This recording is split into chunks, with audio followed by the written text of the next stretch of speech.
My sister cried, "If anything happens to him, that's on you," after I refused to pay for her husband's treatment. So I replied, "You should have thought of this before burning your inheritance on vacations." I've spent lots of time scrolling through Reddit, reading stories and thinking, that could never happen to me. But now with everything that's gone down, I feel like my story deserves to be here. It's a mess.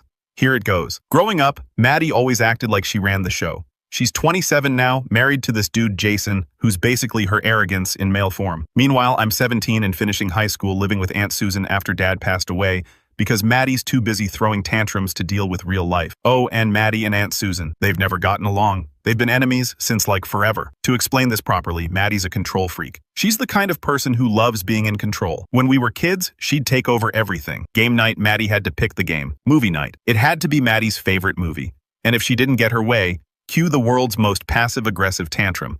It worked most of the time, except with Aunt Susan. Aunt Susan didn't play Maddie's games and Maddie hated that.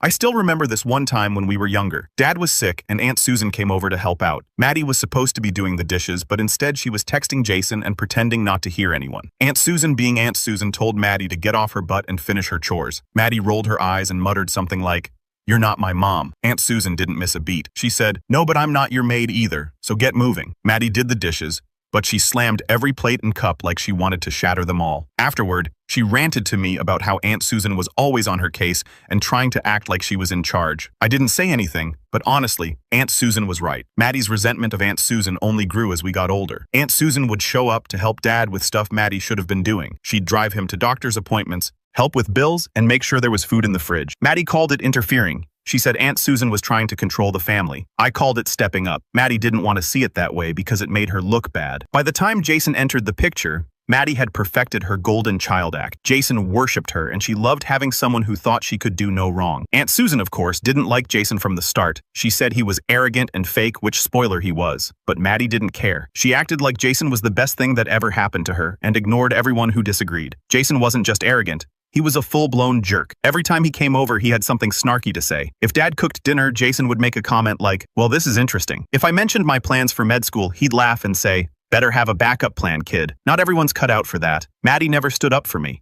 She just laughed along, like Jason's rudeness was some kind of joke. Aunt Susan, on the other hand, didn't hold back. She'd shut Jason down with a sharp comment, or just straight up ignore him, which drove him nuts. Maddie's relationship with Aunt Susan got worse after she married Jason. She barely showed up to family gatherings, and when she did, it was only to make some dramatic exit after arguing with Aunt Susan. I remember one Thanksgiving where Maddie started ranting about how some people in the family didn't respect her marriage. Everyone knew she was talking about Aunt Susan, but Aunt Susan just shrugged and said, "Respect is earned, not demanded." Maddie left in a huff, dragging Jason with her, and we didn't hear from her for months. Despite all this, Aunt Susan never stopped being there for me and Dad. She wasn't just an aunt to me. She was like a second parent, especially with how much Maddie was checked out. While Maddie was busy playing house with Jason, Aunt Susan was the one helping me with homework, driving me to school, and teaching me how to cook something other than mac and cheese. She never made me feel like a burden, even when I was struggling with everything going on with Dad. The truth is, Maddie's hatred of Aunt Susan wasn't really about Aunt Susan. It was about Maddie. Aunt Susan saw Maddie for who she really was. Self-centered, manipulative,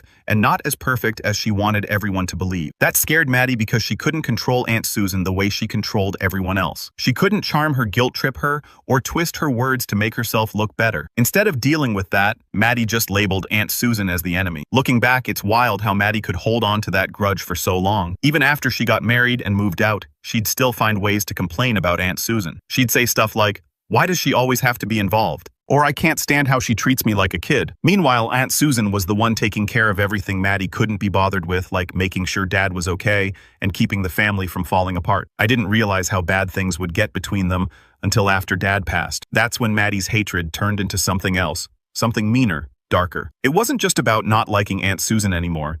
It was about trying to take her down, and trust me, Maddie wasn't done yet. By the time Dad's health really started to decline, I knew things were about to get tough. He'd been dealing with heart problems for as long as I could remember, but in my junior year, it got so bad he couldn't hide it anymore. He'd get winded walking from the kitchen to the living room, and some days he could barely get out of bed. It killed me to see him like that because Dad was always the strong one, the guy who'd work late shifts and still find time to make pancakes on Sunday mornings. Aunt Susan stepped in right away. She'd always been there for us, but now it was different. She started coming over almost daily, helping with everything from doctor's appointments to making sure Dad actually ate. Maddie, She was nowhere to be found. I tried to keep Maddie updated. I'd text her, call her, leave voicemails. Dad's not doing great, I'd say. You should come by and see him. She'd always have an excuse.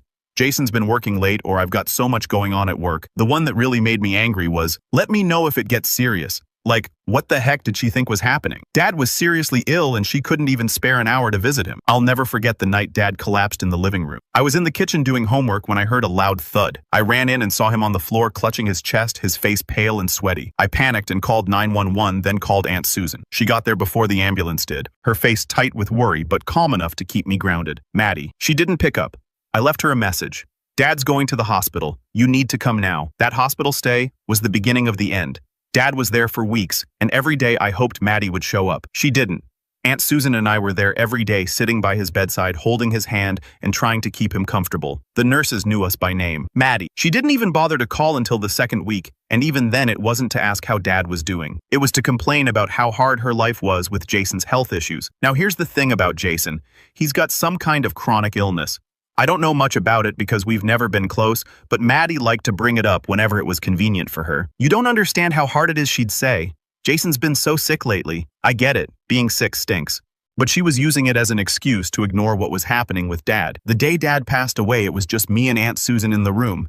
He'd been in and out of consciousness all day, barely able to speak. I held his hand and Aunt Susan stroked his hair, telling him it was okay to let go. When he finally stopped breathing, it felt like the whole world stopped. I don't think I've ever cried so hard in my life. Aunt Susan stayed with me the whole time, even as I broke down completely. Maddie didn't even know until hours later when I finally got through to her. She acted like I was overreacting. Why didn't you tell me it was this serious? She said, her voice full of fake concern. I wanted to scream. I had been telling her for weeks. She just didn't care enough to listen. Maddie didn't show up for the funeral either. She said something about Jason not feeling well and how she couldn't leave him alone. Aunt Susan and I handled everything, arranging the service, sorting through Dad's stuff, and making sure everything was paid for. Maddie didn't lift a finger. She sent some flowers and a generic sympathy card, but that was it. I was furious, but I didn't have the energy to fight her. I was too busy trying to process the fact that my dad was gone. A few days after the funeral, Aunt Susan sat me down to talk about what would happen next. Your dad left a will, she said. We'll need to go through it with the lawyer. I want you to know that whatever happens, I'm here for you. I nodded, not really understanding what she meant. At that point, I wasn't even thinking about the will. I was just trying to get through each day without falling apart. When Maddie finally did show up, she acted like nothing had happened. She waltzed into the house like it was just another day, completely ignoring the fact that she'd missed Dad's final moments and his funeral. So, what's going on with the will, she asked, like it was no big deal. Aunt Susan just gave her a cold look and said, we'll find out when we meet with the lawyer. It was obvious from the start that Maddie didn't care about anything except the money. She didn't ask about Dad's belongings, his photos, or anything sentimental. She just wanted to know how much she was getting. It made me sick. Aunt Susan, on the other hand, was focused on making sure everything was done the way Dad wanted. She knew how much Dad wanted me to go to med school, and she wasn't going to let Maddie ruin that. By the time we sat down with the lawyer, I was bracing myself for the worst. Maddie had already made it clear that she didn't think Aunt Susan had any right to be involved, but Dad's will said otherwise. Maddie and I were each getting half of the inheritance, but since I wasn't 18 yet, Aunt Susan was named custodian of my share. Maddie's face when she heard that, pure rage. She didn't say anything right then, but I could tell she was fuming. After the meeting, Maddie pulled me aside. You know Aunt Susan doesn't really understand us, right? She said, her voice all sweet and fake. She's always been kind of cold, but we're family, and family should stick together. If you ever need help with the inheritance, just let me know. I didn't say anything, but I knew exactly what she was doing. She was trying to get me on her side because she couldn't stand that Aunt Susan was in charge. Aunt Susan wasn't having any of it. Later that day, she sat me down and said, I know Maddie's going to try to manipulate you. Don't let her. This money is for your future, and your dad trusted me to protect it. I'm not going to let her take that away from you. I didn't fully understand what Aunt Susan meant at the time, but I trusted her, and thank goodness I did, because Maddie was about to turn this whole thing into a nightmare. The day we met with the lawyer to go over Dad's will was one of the most awkward days of my life. It wasn't just the sadness of losing Dad. It was knowing that Maddie was going to turn the whole thing into a circus. She strolled into the lawyer's office like she owned the place, dressed in some expensive-looking outfit that screamed, "Look at me," and didn't even bother saying hello to Aunt Susan. She just glanced at me and went, "So what's the deal? How's this going to work?" The lawyer, Mr. Carter, was an older guy with glasses that kept sliding down his nose. He seemed like the type who'd seen it all, which was good because Maddie wasn't exactly subtle about her intentions. He started by going through some legal stuff, but all Maddie cared about was the money. She interrupted him halfway through to ask, "Can you just skip to the part where we find out what we're getting?" Aunt Susan gave her a look that could have frozen lava, but Mr. Carter just nodded and kept it professional. Your father's estate will be divided equally between the two of you, he said.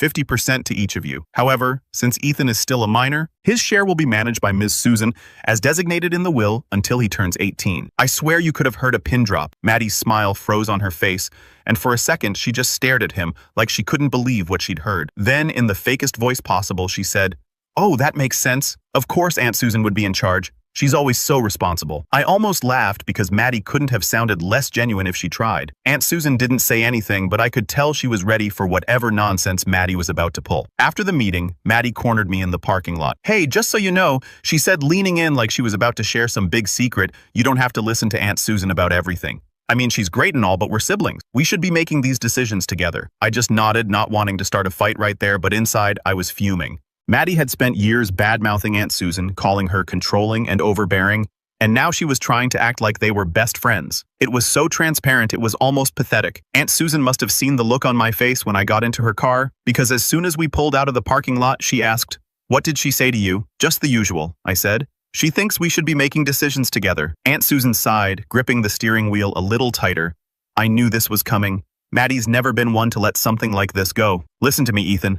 Your father trusted me to manage this money for a reason. He wanted you to have a future, to go to med school, to have the life he dreamed of for you.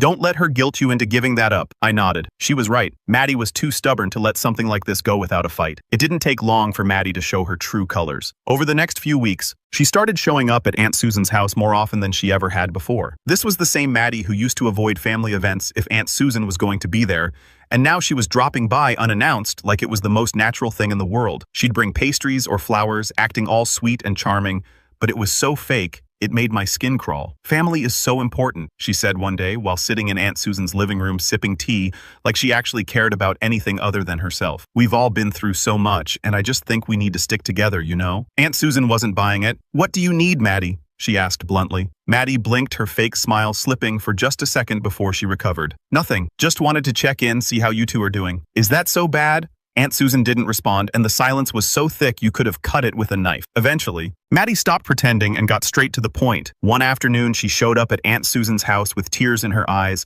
and a sob story about Jason's health. Apparently, his chronic illness had taken a turn for the worse, and he needed expensive surgery that their insurance wouldn't fully cover. "I wouldn't ask if it wasn't life or death," Maddie said, dabbing at her eyes with a tissue. "But we're desperate. Jason's been so sick and I don't know what else to do." She turned to me, her eyes wide and pleading. "Please, Ethan.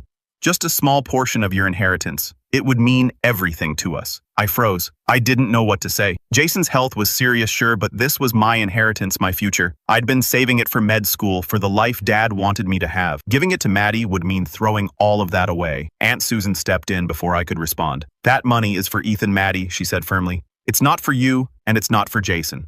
Your father made that very clear in his will." Maddie's face twisted, her fake sweetness disappearing in an instant. "You've always hated me," she snapped. "You've been against me since we were kids. This isn't about Dad's wishes.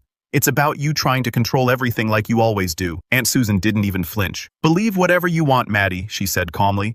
"But that money isn't going anywhere." Maddie stormed out, slamming the door behind her. I thought that would be the end of it, but I should have known better. Maddie wasn't done, not by a long shot. I thought Maddie storming out of Aunt Susan's house would be the last I'd hear from her for a while, but I was wrong. Maddie doesn't give up easily, especially when she thinks she's been wrong. The thing about Maddie is, she can't stand not being in control. It eats away at her, and when she doesn't get her way, she goes all in, turning up the drama to maximum volume. What I didn't expect was how far she'd take things. It started small like it always does with Maddie. She sent me a couple of texts the day after she left Aunt Susan's, acting all calm and reasonable. "Hey, I know things got heated yesterday," she wrote.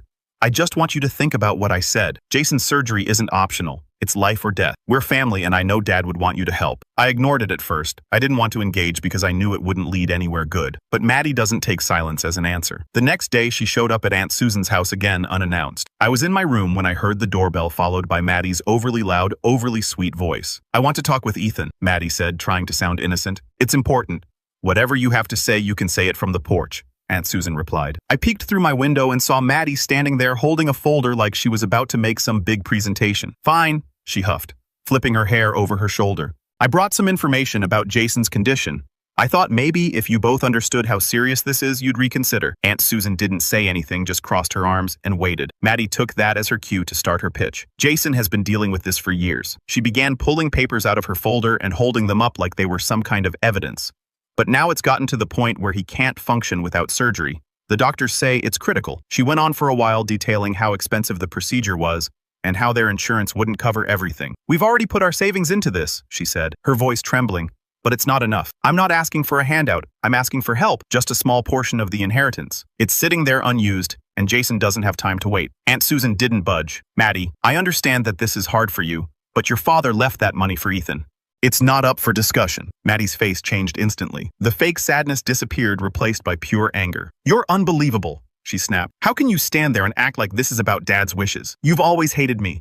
You're just using this as an excuse to punish me. That's enough, Aunt Susan said, her voice icy. You can leave now. Maddie didn't argue. She stormed off, slamming the gate behind her, but I knew this wasn't over. A few days later, Maddie tried a different approach. She started texting me directly, skipping Aunt Susan altogether. At first, it was more guilt-tripping. I can't believe you're letting Aunt Susan control your decisions like this one message read. You're old enough to think for yourself. When that didn't work, she switched tactics. You know Jason has always supported you, right? She wrote. He was the one who said you could totally get into med school. He believes in you. I can't believe you're turning your back on him now. That one made me laugh out loud. Jason, the guy who mocked me for wanting to be a doctor, suddenly believes in me. Yeah, right. I didn't bother responding, but Maddie didn't stop. The messages kept coming, each one more desperate than the last. Then came the photo. It was a picture of Jason lying in a hospital bed, hooked up to a monitor. Maddie captioned it, "This is what you're ignoring.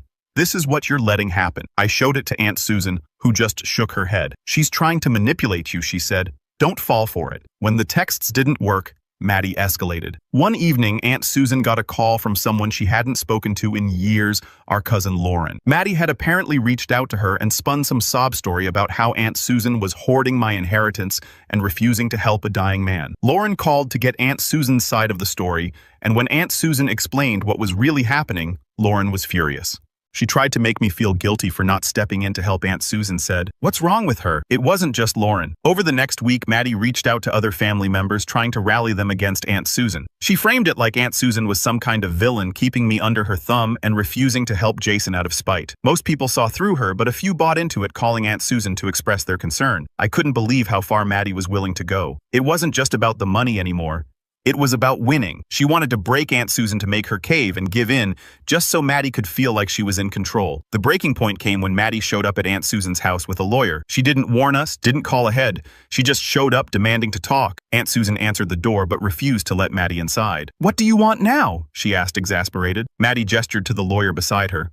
I'm filing a legal petition, she said, her tone smug. You've been manipulating Ethan and mishandling the inheritance. I'm asking the court to remove you as custodian and appoint me instead. Aunt Susan didn't even blink. Good luck with that, she said, slamming the door in Maddie's face.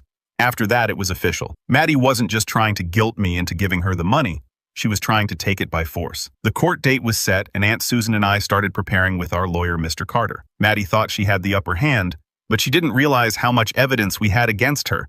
She'd picked the wrong fight, and she was about to find out the hard way. When the court date was set, it felt like the calm before a storm. Maddie's legal petition accused Aunt Susan of manipulating me, mishandling the inheritance, and trying to control my life for her own benefit. It was all complete nonsense. But Maddie was banking on being able to spin her story well enough to convince the court. If she succeeded, the court would appoint her as my guardian, giving her control of the inheritance until I turned 18. She wasn't asking for part of the money, she wanted all of it. Aunt Susan wasn't rattled. She'd been through enough of Maddie's games over the years to know how to stay calm under pressure. We worked closely with Mr. Carter, our lawyer, gathering every piece of evidence we could to show the truth about Maddie's motives. Maddie arrived at court with her lawyer and Jason. He looked out of place, sitting in the back of the courtroom with a scowl on his face, like he'd rather be anywhere else. Maddie, on the other hand, was in her element. She walked in like she was the hero of some dramatic story, all fake confidence and exaggerated concern. Her lawyer started by painting her as the caring sister, someone who only wanted what was best for me. My client's sole intention is to protect her brother, the lawyer said. She is deeply concerned about the influence Ms. Susan has over him and believes that the inheritance is not being managed in his best interest. I could feel my blood boiling as I listened. Maddie hadn't cared about me or Dad for years, and now she was pretending to be my savior. Aunt Susan must have noticed my clenched fists because she gave me a small nudge, silently telling me to stay calm. When it was our turn, Mr. Carter dismantled Maddie's argument piece by piece. He started with the bank records, which clearly showed that Aunt Susan hadn't touched a single cent of my inheritance. The funds are being held in a custodial account as outlined in the will, Mr. Carter explained. There is no evidence of mismanagement or improper influence. Then came the part that completely flipped the narrative: Maddie's financial records. Mr. Carter had filed a request for them as part of the case, and the results were exactly what we expected. Maddie had blown through her half of the inheritance in just 6 months. There were charges for a brand new SUV, high-end kitchen appliances, luxury vacations, and countless other unnecessary expenses. It painted a clear picture of someone who was financially irresponsible and desperate. Finally, Mr. Carter presented the text messages and voicemails Maddie had sent me over the past few weeks. The court listened as her voice echoed through the room, pleading, demanding, and even threatening. "You're sitting on all this money while my husband is dying," one voicemail said. "If you don't help, you're going to regret it." The judge's expression hardened as the evidence piled up. Maddie squirmed in her seat, her confidence slipping with every passing minute. When it was my turn to speak, I stood up and took a deep breath. This was my chance to tell the truth, and I wasn't going to waste it. "Your Honor," I began, "this case isn't about protecting me or my inheritance. It's about my sister refusing to take responsibility for her own choices. Maddie received the exact same inheritance I did, half of everything my dad worked his whole life to leave us. She spent her share on luxury items and vacations, and now she's trying to take what's left of mine to fix her mistakes." I glanced over at Maddie, who was glaring at me with a mix of anger and disbelief, but I didn't stop. Over the past few weeks, Maddie has harassed me with messages, tried to guilt me into giving her money, and even involved other family members in an attempt to pressure me. She's not here to protect me. She's here because she wants control. My aunt, on the other hand, has done nothing but support me. She's been there every step of the way, making sure I stay on track for med school and honoring my dad's wishes. If it weren't for her, I wouldn't even be here today. I sat down, my hands shaking slightly, but I felt a weight lift off my shoulders. I'd said everything I needed to say, and there was no taking it back. When Maddie got her chance to respond, she doubled down on her sob story. "I've always cared about my brother," she said, tears streaming down her face. "I just want what's best for him. Jason's surgery is life or death, and I thought this family could come together to help. I didn't expect this kind of hostility. It was all so fake, it made my skin crawl." Maddie had spent years treating Aunt Susan like an enemy, and now she was trying to frame herself as the victim. But the evidence was stacked against her, and it was clear the judge wasn't buying it. After reviewing everything, the judge delivered the verdict. The evidence clearly shows that Ms. Susan has acted responsibly in her role as custodian of the inheritance. Furthermore, the petitioner's financial history and personal communications reveal a motive that is self-serving rather than protective of the respondent's interests. The petition is dismissed. Maddie's face turned bright red, her jaw clenched so tightly I thought she might break a tooth. But the judge wasn't done. This court will also investigate whether the petitioner's claims and submitted evidence constitute perjury or fraud. If found guilty, there will be consequences. After reviewing the matter, she was found guilty of filing false claims and trying to commit fraud, and the consequences hit her hard. They fined her for wasting court resources, ordered her to go to counseling to deal with her manipulative behavior, and slapped her with a restraining order to keep her away from me and my aunt. I could barely contain my relief. Aunt Susan gave my shoulder a small squeeze, and for the first time in weeks, I felt like I could breathe again. As we left the courtroom, Maddie tried to catch up to us, but Aunt Susan shut her down with a single look. "We're done here," she said firmly. Maddie stopped in her tracks. Her hands balled into fists, but she didn't say anything. She knew she'd lost. Jason stayed silent the whole time, probably realizing there was no way to talk his way out of this mess. The two of them left together, Maddie muttering angrily under her breath, but I didn't care what she had to say anymore. The fight was over and we'd won. Walking out of that courtroom, I felt like I finally had control of my life again. Aunt Susan and I had stood our ground, and Maddie's schemes had backfired spectacularly. She thought she could manipulate me and everyone else to get what she wanted, but in the end, she'd only exposed herself for who she really was. And now, she couldn't touch me or my future.